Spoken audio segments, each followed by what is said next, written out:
Hello, plantitos, plantitas, plantlolas. This is Rose again. This is part 2 of my repotting of my bird's nest fern. Look how beautiful this bird's nest fern is.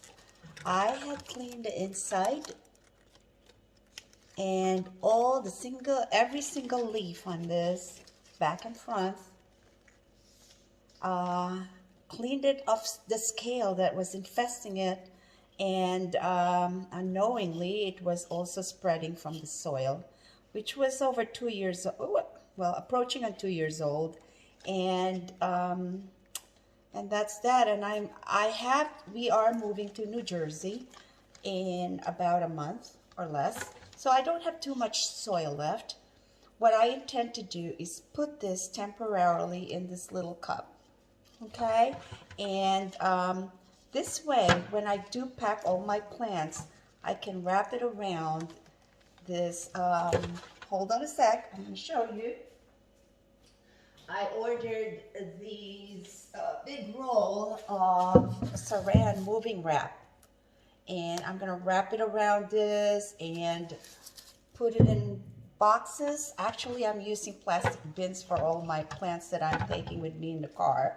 And then just hopefully, you know, they'll take up less room when packed like this. And as soon as I get to New Jersey, I'm going to repot them as soon as I can. So today, what I'm going to use, I actually don't have as much soil left, and I showed the soil yesterday, and I had it drying overnight. I had the soil from an old soil I used from another. Well, soil is old, generally speaking. I used the soil I had from another pot, but I wanted to make sure it's nice and clean. So I poured boiling water on it 3 times until it came out clear. So I have some of that healthy soil, which has a lot of perlite in it.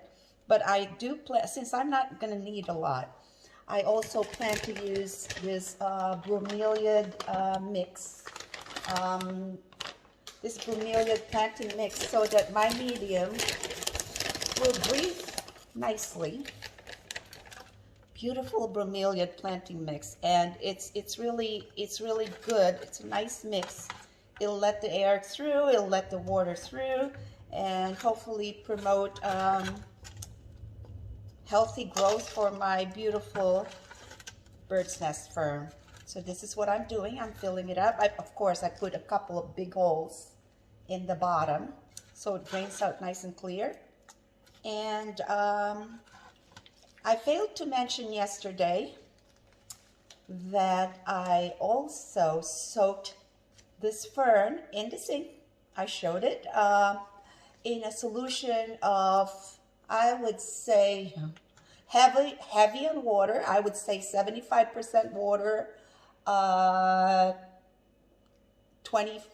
20% soap, Dawn soap, detergent, and a little bit of what's left with some 70% isopropyl alcohol.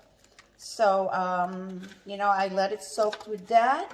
I cleaned off each leaf with a Q-tip and actually a painter's brush. I should have shown you how to do that, but the painter's brush was so nice. I mean, I could get in between the crevices with that, but okay, running out of soil now. Okay. Ferns in the wild don't need as much soil. They actually attach themselves to trees and semi-epiphytic condition. And so this will probably do very well for a very long time. So I'm really not in a hurry to transplant this fern. Oh my God, it's so beautiful. Look how beautiful it is. The only reason I probably would transplant this is I want to allow more room for the leaves to spread their wings, right? So this is looking beautiful.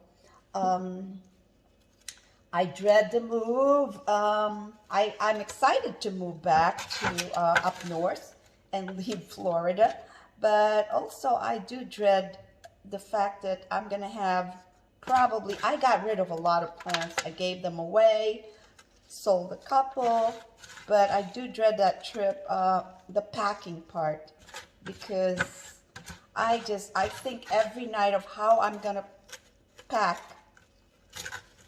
maybe 80 to 100 plants inside my Lexus. So we're gonna see how that works out. But I do plan ahead, and this is looking really well, beautiful. So like I said, my plan is to wrap it up in this saran packing, and then, you know, just because it's gonna take less room, it's going to be upright like this once wrapped. And it's a 2-day drive. So hopefully it holds up for 2 days, 2 to 3 days. And as soon as I get back to Jersey, I'll unwrap my package. I thank you so much for watching. I hope you learned something. Scale is not a pretty sight. And when you see it on your beautiful plants and your greenery, and you're growing them inside your house, you just get so scared that they are spreading to your other beautiful plants. Thankfully, this was the only one that had it. I checked everything around it, and everything else looked fine. But then again, I had this fern outdoors for a few months because it loves the humidity here in Florida. Thank you so much. Chill.